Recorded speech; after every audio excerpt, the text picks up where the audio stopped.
और आप देख रहे हैं महाबहस। शुरू करेंगे उत्तर प्रदेश की सबसे बड़ी बहस में आज की चर्चा, लेकिन उससे पहले दिखाते हैं आपको पॉलिटिकल पंच। सोची समझी साजिश नहीं है, बल्कि ये एक लड़की और लड़के का मोहब्बत और प्यार और प्रेम का ही मामला है। अब ये नौजवान लोग हैं, नौजवान लोगों से बहुत सारी गलतियां सरजद हो जाती हैं। उसी ज़िम्न में ये तमाम चीज़ें आएंगी।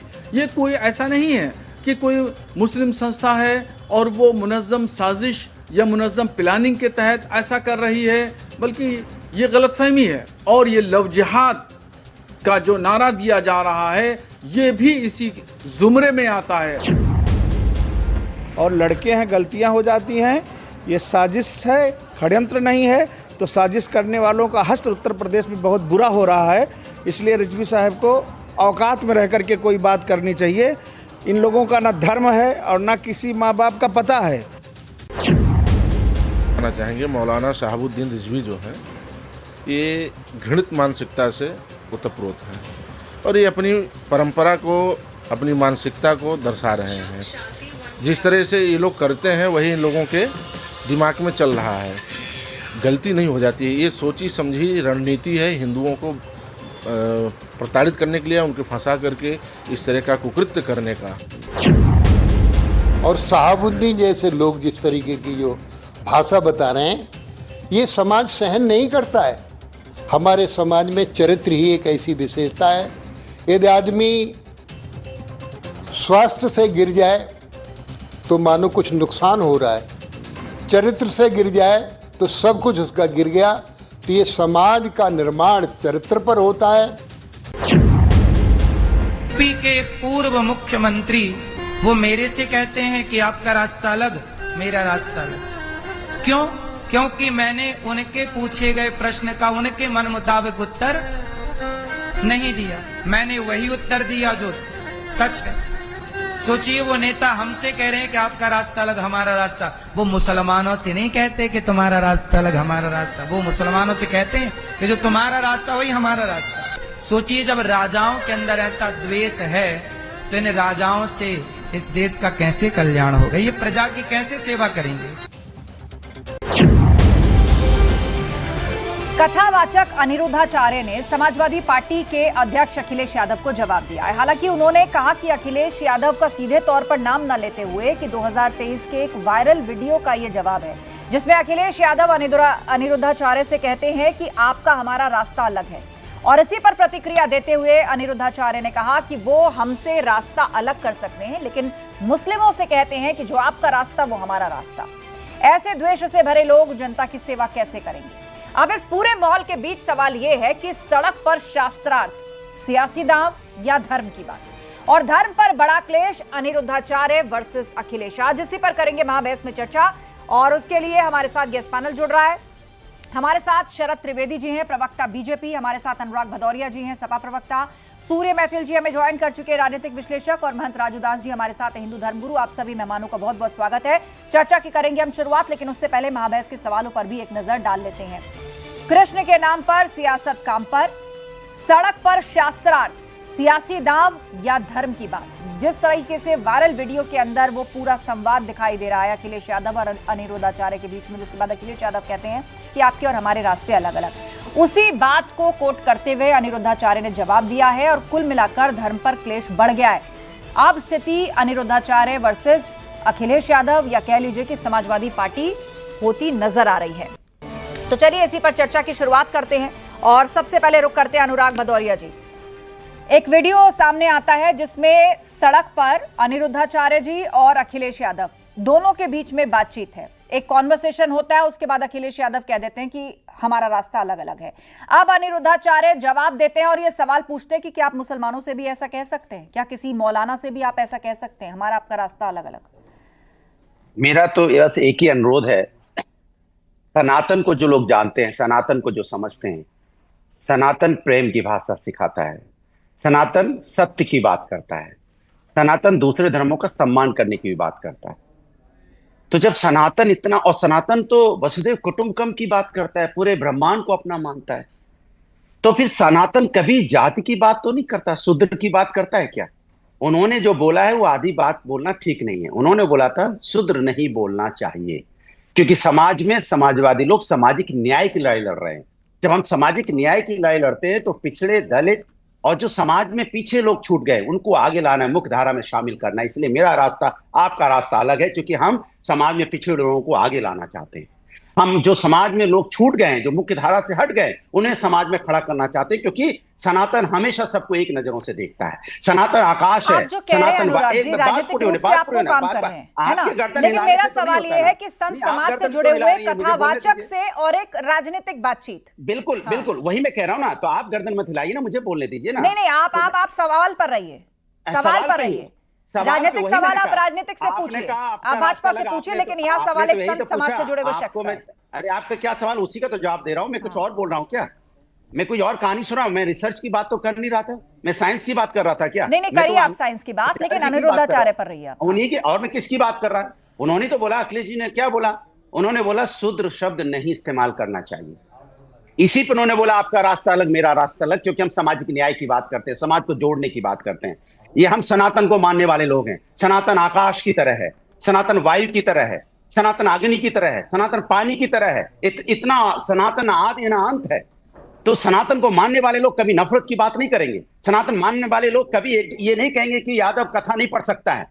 क्या कहीं ऐसा लिखा है कि यादव समाज के लोग या पिछड़े समाज के लोग कथावाचक नहीं हो सकते? वो भी तो कथा पढ़ सकते हैं ना। तो वो कथा पढ़ेंगे तो उनके बाल काट दिए जाएंगे, उनका सिर उड़वा दिया जाएगा, मूत्र विसर्जन होगा, ऐसा तो नहीं होगा ना। तो ये बात का मतलब ये है। लेकिन मैं आचार्य जी से भी अनुरोध करूंगा कि यहाँ मुसलमान हिंदू करना अच्छा नहीं देता, क्योंकि सनातन नफरत की बात नहीं करता। या मुसलमान शब्द तो इस्तेमाल ही नहीं हुआ, फिर वो मुसलमान क्यों बोलने लग गए? तो इसलिए उनको भी चाहिए कि जब वो कथावाचक करते हैं तो धर्म की बात करें, सत्य की बात करें, प्रेम की बात करें। मैं लौटूंगी आपके पास, ना करें। मैं लौटूंगी आपके पास। महंत राजूदास हमारे बीच में, हिंदू धर्मगुरु महंत राजूदास जी, आप पूरी बात सुन रहे हैं विपक्ष की। आपने वो वीडियो भी देखा होगा और वो संवाद भी देखा होगा अखिलेश यादव और अनिरुद्धाचार्य के बीच में जो हुआ।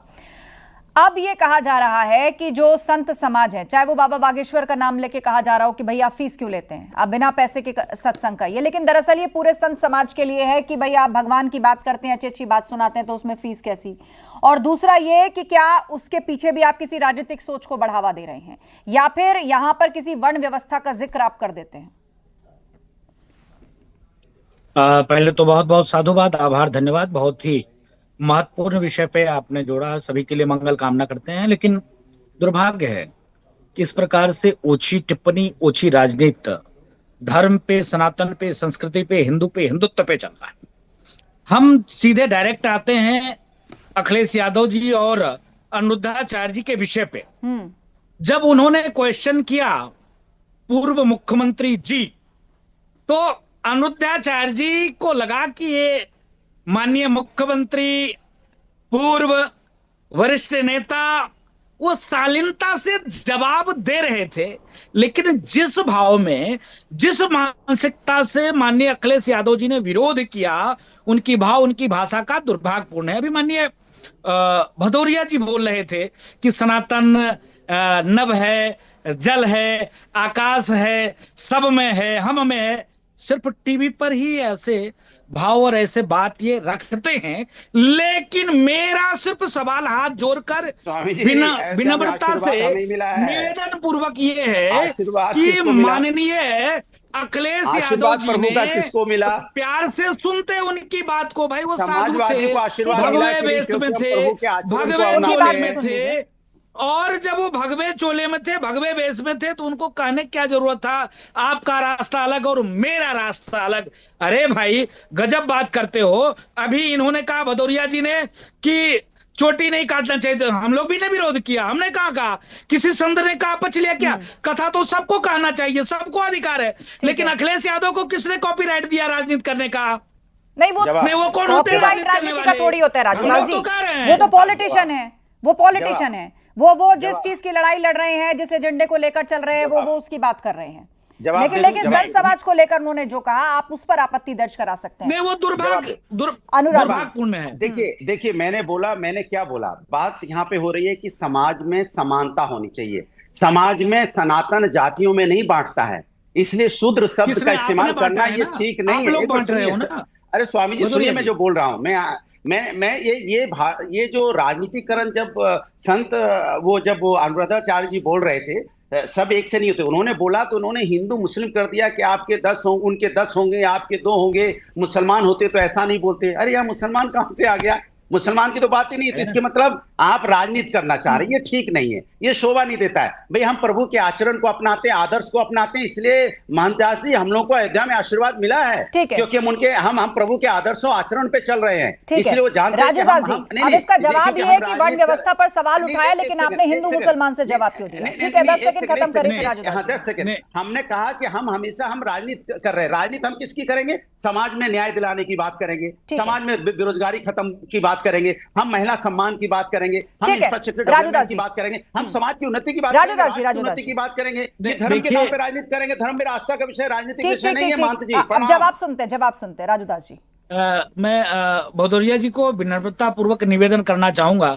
राजूदास ने कभी कहा कि मोदी और योगी को वोट दो, ये मैं स्वीकार करता हूं, लेकिन अनुराधाचार्य जी ने कभी नहीं कहा, किसी के मतलब प्रचार तक नहीं किया। आप उनके ऊपर ऐसा आरोप लगा रहे हो कि वो हिंदू मुसलमान और राजनीति से प्रेरित होकर ऐसा भाव और भाषा बोल रहे हैं। अरे वो तो आपके करीबी थे भाई, आपके लिए चुना, आपको मानते थे वो। आपने अपने को भी नहीं छोड़ा, क्या आप बात करोगे? आपने अपने को भी नहीं छोड़ा। दूसरी बात, जिस प्रकार से सनातन पे टिप्पणी की जा रही है दुर्भाग्यपूर्ण है। ठीक है, आप किसी अलग दल से हैं, मैं आपका स्वागत करता हूं, होना चाहिए। पक्ष और विपक्ष दोनों को तालमेल बना के मजबूत होना चाहिए विपक्ष। लेकिन सुन तो लीजिए, सुनिए तो भदौरिया जी, और आपने से खूब आशीर्वाद है। अरे भाई, अभी भी आशीर्वाद है, कहा कहता हूं नहीं है। नहीं मानिए, मैं तो कहता हूं विधायक बनो, सपा ही नहीं आपको विधायक बनने दे रही है, हम आशीर्वाद दे रहे हैं। सुन तो लीजिए। अच्छा ठीक है, चलिए आशीर्वाद पाले ना, आप उनकी बात भी सुन लीजिए। बात सुन तो लीजिए। निवेदन है भदौरिया जी। देखिए, जिस प्रकार से देश में सिर्फ सनातन पे जब टिप्पणी होता है तब आप लोग कह देते हो कि हिंदू बटा हुआ है, हिंदू मुसलमान, हिंदू मुसलमान, हिंदू मुसलमान। कभी भी इस्लामिक व्यवस्था पे किसी ने कमेंट किया? कभी इस्लामिक धर्मगुरु पे आपके नेता ने कमेंट किया? अभी तत्काल की मुसलमानों के एक त्योहार हुआ बिहार में कि यादव को तलवार से मार दिया गया, एक कमेंट नहीं आया। अभी बहराइच में झिंगूर बाबा का घटना हुआ, अखिलेश जी ने एक भी बार नहीं बोला। ठीक है, अरे क्या बात, अनुराग जी आपका जवाब। उसके बाद में भाजपा और राजनीतिक विश्लेषक धर्मांतरण कर रहे हैं, उस पे आप नहीं बोल पा रहे हो। और साधु को पर आरोप लगा रहे हो, साधु पैसा लेता है, साधु ऐसा करता है, साधु ऐसा करता है। अरे बोलने तो दो, मैंने क्या बोला? जो झांगुर है, झिंगुर है, ऐसे व्यक्ति जो समाज के अंदर है, भारतीय जनता पार्टी की सरकार 9 साल से है यहाँ पे, वो कैसे फल फूल रहा था, कैसे वहां विदेशी फंड आ गया, कैसे उस महिलाओं के साथ, बच्चियों के साथ अन्याय हो गया। सरकार क्या कर रही थी, एसडीएम क्या कर रहे थे, डीएम क्या कर रहे थे, एसएसपी क्या कर रहे थे? 9 साल से सरकार सजा देनी चाहिए थी उसको, मुसलमानों को देश में ये लोग संगी रहने नहीं देंगे। ऐसे लोगों पे कड़ी से कड़ी सजा होनी चाहिए। मैं कह रहा हूं, सरकार क्यों सो रही थी? सरकार ने क्यों नहीं जगी? क्योंकि सरकार इंतजार कर रही थी कि हम इस पर राजनीति करें। चलिए ठीक है, वो एक अलग विषय है, उसके सवाल उसके लिए है। लेकिन फिलहाल हम इस बहस में अनिरुद्धाचार्य जी और सपा अध्यक्ष के बीच में जो संवाद हुआ और उसके बाद संत समाज ने क्या प्रतिक्रिया दी है उसको लेकर कर है। ठीक है अनुराग जी, राजूदास जी, मैं लौटूंगी आपके पास। हमारे साथ शरद त्रिवेदी जी हैं, बीजेपी प्रवक्ता, सूर्य मैथिल जी भी राजनीतिक विश्लेषक। लेकिन पहले शरद त्रिवेदी जी आपसे सवाल, आप जो तमाम संत समाज है उनको लेकर जब विपक्षी दल आरोप लगाते हैं तो ना सिर्फ इसका आरोप लगता है कि भाई आप वर्ण व्यवस्था को बढ़ावा दे रहे हैं, बल्कि साथ साथ ये भी लगता है कि आप कहीं ना कहीं उसकी आड़ में किसी एक पर्टिकुलर पार्टी या विचारधारा का राजनीतिक प्रचार कर रहे हैं। देखिए, आज बड़ा ऐतिहासिक दिन है। ठाकुर साहब जो है वो वापस हिंदू धर्म में लौटे हैं, क्योंकि जो पार्टियां ये कहती हैं कि साहब हिंदू धर्म, फाइलेरिया, डिप्थीरिया में जितनी बीमारियां हैं, चेचक वगैरह सब हिंदू धर्म में है। गोपाल इटालिया जो आम आदमी पार्टी के अध्यक्ष हैं गुजरात के, उन्होंने कहा था जो मंदिर जाते हैं वो गलत काम करते हैं। तो ऐसी जो पार्टियां हैं उनको अब ये समझ में आ रहा है कि साहब हमारा झांगुर पे बोलिए, 80% झांगुर विषय नहीं है हमारे, झांगुर पे बोलिए, झांगुर पे हमने 3 दिन बहस करी आगे भी करेंगे, लेकिन फिलहाल टॉपिक पर रहिए। डाइवर्ट मत करिए अनुराग जी, डाइवर्ट मत करिए टॉपिक। कैसे फर्क पड़ रहा था अपनी बात पर बोलिए। सवाल आपसे पूछना चाहता हूँ, 2019 के बाद से नहीं, उसका मकान 40 कमरों का कब बना? 2022 में बना ना, 21 में बना, सरकार आपकी थी, कौन था लेखपाल? ठीक है, अब उनको बोलने दीजिए, बोलने दीजिए, उनको बोलने दीजिए। शरद त्रिवेदी जवाब, ठीक है अनुराग जी, शांत रहिए, रिपीट नहीं, बार सवाल, जवाब सुनिए और उसका जवाब बोलिए। शरद जी जवाब, शरद जी बोलिए। अनुराग जी शांत रहिए, एक सवाल को 3 बार रिपीट कर रहे, शांत रहिए, उस पर जवाब सुनिए। शांत रहिए अनुराग जी, मैं इनके बीच में नहीं बोल रहा हूँ। हाँ, अरे आप राजा है, कम से कम आपको प्रजा की सुननी चाहिए। बचाने के लिए आए हैं क्या? कोई नहीं बचा रहा है, जंगूर को कोई नहीं बचा रहा। एजेंसियों ने बहुत अच्छे से घेरा, इंतजार करिए थोड़ा रिपोर्ट का, बहुत बढ़िया से घेरा एजेंसियों ने, आप इंतजार करिए रिपोर्ट का। शरद त्रिवेदी जी, संत समाज और विपक्षी पार्टियों के बीच का ये जो टकराव है या ये जो वैचारिक लड़ाई है या इसको जो भी रंग दिया जा रहा है, अभी पता चल जाएगा, एक विचारधारा को बढ़ावा देने का आरोप लगाया जाता है। शरद त्रिवेदी, अनुराग जी शांत रहिए। 2 पैनलिस्ट नहीं बोल पाए, लेकिन वो एक बार भी इंटरप्ट करते नहीं दिखे। जवाब पूरा होने दिए। शरद जी 10 सेकंड पूरा कीजिए, फिर सूर्य मैथिल जी। समाजवादी पार्टी की अभी हाल में दुकान खुली 91 में, इससे पहले कांग्रेस ने शुरू किया था बीडीए। दुकान खुली, ये क्या शब्द है भाई? सब तो अच्छा इस्तेमाल करो सर। ये दुकान क्या होता है? पार्टी और दुकान में आपको इतना ही नहीं फर्क आता है तो आपके साथ क्या डिबेट करें? अब आपको यही नहीं पता इलेक्शन कमीशन में पार्टी रजिस्टर्ड होती है। सुन लीजिए, मैं आपको ज्ञान दे दूं। दुकान खोलना बोलते हैं, थोड़ा इतना अहम में क्यों, इतने घमंड में क्यों है आप? घमंड चूर हो जाता है, याद रखिएगा। इतने घमंड में क्यों दुकान खुली है? एक राजनीतिक पार्टी को दुकान वो जनता तय करेगी। शरद जी आप अपना जवाब पार्टी को दुकान नहीं बोल सकता। आप अपना जवाब दीजिए, मुझे सूर्य मैथिल जी का अच्छी पार्टी में दुकान नहीं बोलूंगा कभी। मैं आपकी तरह दुकान बोल दूं। थोड़ी आपने एतराज जता दिया ना, अब आगे जवाब आने दीजिए। शरद जी दुकान वाली है क्या? दुकान की मानसिकता से बैठे क्या आप? आपने एतराज जता दिया अनुराग जी, बात रजिस्टर हो गई, अब आगे का जवाब सुनिए। मैं बीजेपी को दुकान बोल दूं, एक राष्ट्रीय पार्टी है बीजेपी, मैं सम्मानित तरीके से बोलूंगा, मेरी विचारधारा अलग हो सकती है। नहीं बिल्कुल, आपने अपना एतराज जता दिया और बात रजिस्टर हो गई है। अब आप मूल सवाल का जवाब सुन लेते हैं, मूल सवाल का जवाब सुन लेते हैं। शरद जी बता रहा हूँ कि आपको दुकान नजर आती है, मुझे बीजेपी भी पार्टी नजर आती है, हमें हमारी पार्टी भी सम्मानित पार्टी है जो उत्तर प्रदेश में सरकार बना चुकी है। जनता हमारे यहाँ मेंबर्स हैं और जनता मुझे चुनती है, और चुनने के बाद हमें 43 सीटें आई हैं, जनता ने चुना है। ये दुकान नहीं है सर। इस तरह मानसिकता हटा दीजिए कि दुकान आपको पार्टियां दुकान नजर आती हैं। सर ऐसी बातें मत इस्तेमाल कीजिए, ये लोकतंत्र है, यहाँ पे कोई राजा नहीं होता, कोई दुकान नहीं होती, जनता चुनता है। जनता चुनती है अपने नेता को। अनुराग जी दुकान बता जाते हैं, कैसी भाषा का इस्तेमाल करते हैं? आपने आपका एतराज जता दिया, आपको जिस शब्द पर आपत्ति थी आपने उस पर जवाब दे दिया। अब विषय पर जवाब सुन लीजिए, विषय पर जवाब संभल के बोले। ठीक है शरद जी। देखिए, इनसे पहले कांग्रेस ने ये कहानी शुरू करी थी बीडीए, ब्राह्मण दलित और में जो है हिंदू समाज को बांटो और अल्पसंख्यक को इकट्ठा करो। ये कहानी ये लेके आए जो अभी बता रहे हैं कि नहीं साहब, हिंदू धर्म जो है प्रेम है, हिंदू धर्म संभावना है, हिंदू धर्म जो है एकता है का प्रतीक है, हिंदू धर्म सारी अच्छाइयां हैं। ये पीडीए लेके आए, पिछड़ा दलित और अल्पसंख्यक। हिंदू धर्म को पिछड़े और दलित में बांटो और अल्पसंख्यक को इकट्ठा रखो। तो मेन मुद्दा अल्पसंख्यक है। अल्पसंख्यक किसी तरह टूटना ना पाए, क्योंकि सारी सियासत मतलब आप ये कहना चाह रहे हैं कि विपक्षी पार्टियां इसलिए संत समाज को घेरती है क्योंकि उनके समागमों में, उनकी कथाओं और कार्यक्रमों को सुनने के लिए हर जाति धर्म से लोग आते हैं, और एक ही पंडाल के बीच में सब कैसे इकट्ठे हो जाए, ये बात पच नहीं रही विपक्षी पार्टियों को। आप ये कहना चाहते हैं। सूर्य मैथिल जी धन्यवाद। पहले तो आपको और पूरे उत्तर प्रदेश उत्तराखंड को भारत माता की जय, वंदे मातरम। और देखिए, अभी पैनल में मेरे साथ में श्रद्धेय महंत राजूदास जी भी हैं, और जिस प्रकार की बातें मैं अभी सुन रहा था अनुराग भदौरे जी के मुंह से, मुझे बड़ा खुशी हुई।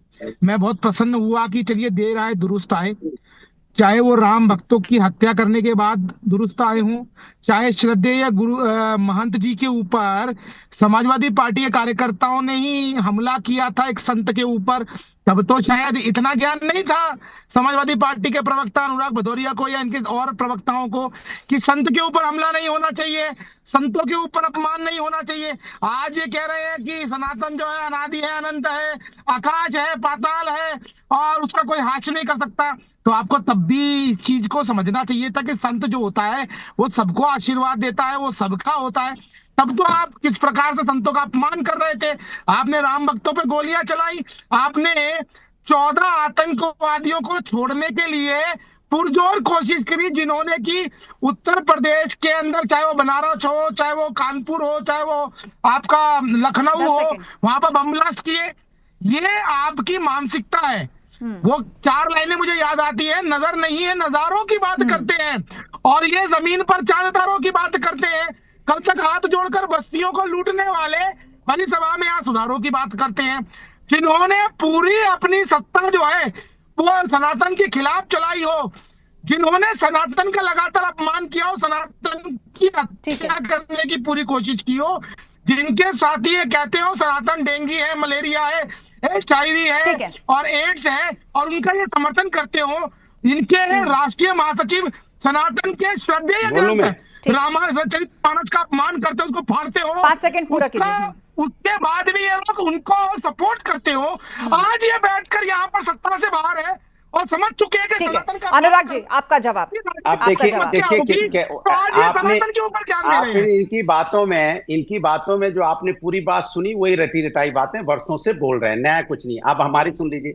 केदार अब रुकिए सर, मैंने आपको सुना। आप अरे मैंने सुना आपको, अरे सुन लीजिए। अरे इनकी आवाज बंद कराइए। 1 सेकंड। अरे यार कैसे बोले, अरे आपको सुना मैंने, अरे आपको सुना भाई, इनको चुप कराइए भाई, इनको सुन लिया, ओके, बात आ गई। अब जवाब दे दें, जवाब दे दें। देखिए मेरे पास 4 मिनट का और वक्त है। अरे उनको हटाइए तो मैं अपनी बात कह सूर्य रहा मैथिल हूँ। जी, देखिए प्लीज होल्ड। सूर्य मैथिल जी, आप तक आवाज पहुंच रही है अगर मेरी? मुझे बोलिए अनुराग जी। सिंगल फ्रेम में जैसे उनको ले आए थे, मैंने कहा अरे आपसे आप फ्रेम शायद की उनको चिंता नहीं मत करिए, पता बात है कि रखिए। इटावा में सबसे बड़ा केदारनाथ मंदिर समाजवादी पार्टी के राष्ट्रीय अध्यक्ष जी बना रहे। मैं चैलेंज करता हूँ टीवी डिबेट में, कोई नेता अगर बना रहा हो तो बता दीजिए आप। दूसरा, उस पर भी विरोध का सामना करना पड़ रहा है आप लोगों को, तैयार हैं आप इसके लिए? रहिए ना, आप बैटिंग करने लगे। नहीं, मैं बैटिंग नहीं कर रही हूँ, मैं फैक्ट रख रही हूँ। खामखा मुझ पर मत आप लोग बातों को उलझाइए। देना मुझे, मेरी बात पूरी हो जाए। मैंने कहा सबसे बड़ा केदारनाथ मंदिर इटावा में बन रहा है, श्री अखिलेश यादव जी बना रहे। चैलेंज कर रहा हूं, कोई नेता बना रहा हो तो बता दीजिए। आपने देखा कृष्ण की सबसे बड़ी मूर्ति, सबसे बड़ी प्रतिमा अष्टधातु की अगर कहीं बनी है तो अखिलेश यादव जी ने बनाई है, किसी ने नहीं बनाई है। आप किसी ने बनाई तो बता दीजिए। गला जरूर फाड़ सकते हैं लेकिन नाम नहीं बता पाएंगे। अरे इनका चुप कराइए, इनका गला फाड़ रहे हैं, इनको पता नहीं है कुछ। देखिए गलत बात रखिए, आपकी आवाज जा रही है, आपकी आवाज जा रही है, उनकी आवाज वैसे भी कट रही है, वो बाहर से अष्टधातु की इतनी बड़ी मूर्ति आज श्री कृष्ण की श्री अखिलेश यादव जी बना रहे हैं, किसी ने बनाई है तो बता दीजिए। बजरंग बली की इतनी बड़ी मूर्ति अगर किसी ने लगाई है तो बता दीजिए। मैं आपसे कहता हूं श्री अखिलेश यादव जी चूंकि वो कृष्ण भक्त हैं, वो हमेशा से कृष्ण की बात करते हैं। आपको शायद पता भी नहीं है, वो आज से नहीं वर्षों से कृष्ण की बातें, कृष्ण की कथाएं हम लोग को सुनाया करते हैं। आज से नहीं, 40 साल। जन्मभूमि का निर्माण करिए, कृष्ण जन्मभूमि। लीजिए साहब, राजू दास जी ने सवाल दे मारा है। अनुराग जी, राजू दास जी ने सवाल दे मारा है, तो फिर कृष्ण जन्मभूमि का निर्माण करिए ना, सहयोग करेंगे आप कृष्ण जन्मभूमि के निर्माण में। ये सवाल राजू दास जी ने पूछा है। कृष्ण जन्मभूमि मंदिर का करेंगे हम निर्माण, हम आपके साथ होंगे। राजू दास आपके साथ होंगे। आप बोलिए आज चैनल पे, आज बोलिए आप चैनल पे। परमात्मा भगवान राजू दास जी कह रहे हैं हम आपके साथ होंगे। भव्य मंदिर का करेंगे हम निर्माण। केदारनाथ मंदिर उत्तर प्रदेश ठीक है, वो तो आपने बना दिया है, वो लगभग बनकर तैयार है, लेकिन कृष्ण जन्मभूमि बनाएंगे क्या, ये सवाल आया है। आप भी बीजेपी, अरे बीजेपी के प्रवक्ता हैं। कृष्ण जन्मभूमि में बीजेपी कहां से आ गई अनुराग जी? आप ही ने जिक्र किया कि 40 साल से आप लोग बातें किया करते हैं, कृष्ण जी की भक्ति में आप लोग हैं, तो राजू दास जी ने सवाल पूछा है जन्मभूमि के लिए कुछ करेंगे आप? आप एक मिनट रुकिए तो, मुझे बोलने कान में 3 लोग चिल्लाते हैं, आपको पता है? अच्छा ठीक है, चलिए सब शांत हो जाइए। कृष्ण जन्मभूमि पर बोलेंगे अनुराग जी, सब शांत हो जाइए, बोलने दीजिए, मुझे बोलने दीजिए। एजेंडा मत चलाइए। नहीं, मैं एजेंडा नहीं चला रही, बिल्कुल स्पष्ट सवाल है। जवाब दीजिए। मैं बात करने लगता हूँ, जैसे मैं केदारनाथ मंदिर की बात करता हूँ, आप एजेंडा पे कूद जाते हैं। कोई एजेंडा पे नहीं, सबने स्पष्ट शब्दों में सुना है अनुराग जी। आप चुप रहिए। इटावा मैं क्यों चुप रहा हूँ? आप मुझे एंकरिंग सिखाएंगे? मुझे बोलने तो दीजिए भाई। इटावा में इतना बड़ा केदारनाथ मंदिर श्री अखिलेश यादव जी बना रहे हैं। मैं सबको इनवाइट कर रहा हूँ, आइए देखिए क्या भव्य मंदिर बन रहा है, क्या महादेव का भव्य मंदिर बन रहा है वहाँ देखिए। दूसरा, जैसे आपने देखा होगा कि कितनी बड़ी कृष्ण की इतनी बड़ी मूर्ति, बोलने नहीं दोगे आप, चिल्लाओगे तो। अनुराग जी, ये सारी बातें आप रिपीट कर रहे हैं, आप बोल चुके हैं, आपसे कृष्ण जन्मभूमि पर सवाल पूछा गया है, आप उस पर बोलिए। चिल्ला रहे हो, राजू दास जी एक सेकंड। अनुराग जी, कृष्ण जन्मभूमि पे आपको जवाब देना है, बाकी सब बातें आप गिनवा चुके। मैं कह रहा हूं कि जिसरे प्रभु कण कण में है, राजूदास जी सुन लीजिए, महंत राजूदास जी, प्रभु कण कण में है, प्रभु कण कण में है। आपको मैं बार बार ये रिपीट कर रहा हूं, प्रभु के आचरण आदर्श को हम लोग अपनाते हैं, इसीलिए अयोध्या में हमें आशीर्वाद मिला, क्योंकि उनके आदर्श आचरण को अपनाते हैं। राजूदास जी, लास्ट 1 मिनट का वक्त है मेरे पास। राजूदास जी, आपको नहीं बोलना है कृष्ण।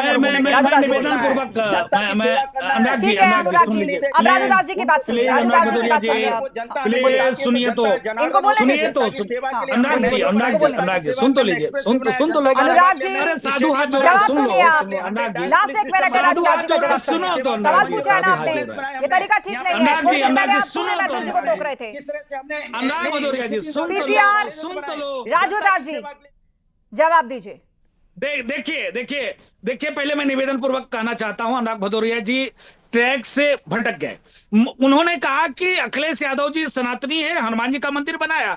उन्होंने अभी केदारेश्वर नाथ महादेव का भव्य मंदिर बनाया। स्वागत है, साधु बात है। जिन्होंने राम को नकारा, राम मंदिर आने से इनकार किया, आज मंदिर बना रहे हैं, साधु बात। लेकिन उन्होंने जवाब यह नहीं दिया, क्या परब्रह्म परमात्मा भगवान श्री कृष्ण की जन्मभूमि मंदिर नहीं निर्माण होना चाहिए? जब आप ये कहते हो कि हम कृष्ण के वंशज हैं, अखिलेश यादव जी इतने धार्मिक हैं, चलिए, तो मुझे भगवान लग रहा है कृष्ण ये के बहस मंदिर अनंत से इनकार है, क्यों? लेकिन इसके मूल सवाल के पीछे जो राजनीति छिपी है वो अब भी सवाल छोड़ रही है कि आखिर राजनीति कौन कर रहा है। एक संत समाज से जुड़े हुए शख्स के साथ सड़क पर एक कॉन्वर्सेशन होता है, उसके बाद वो उस कॉन्वर्सेशन पर जाकर जवाब देते हैं। हिंदू मुस्लिम करने का आरोप लगता है, कौन किसको खुश करने की कोशिश कर रहा है।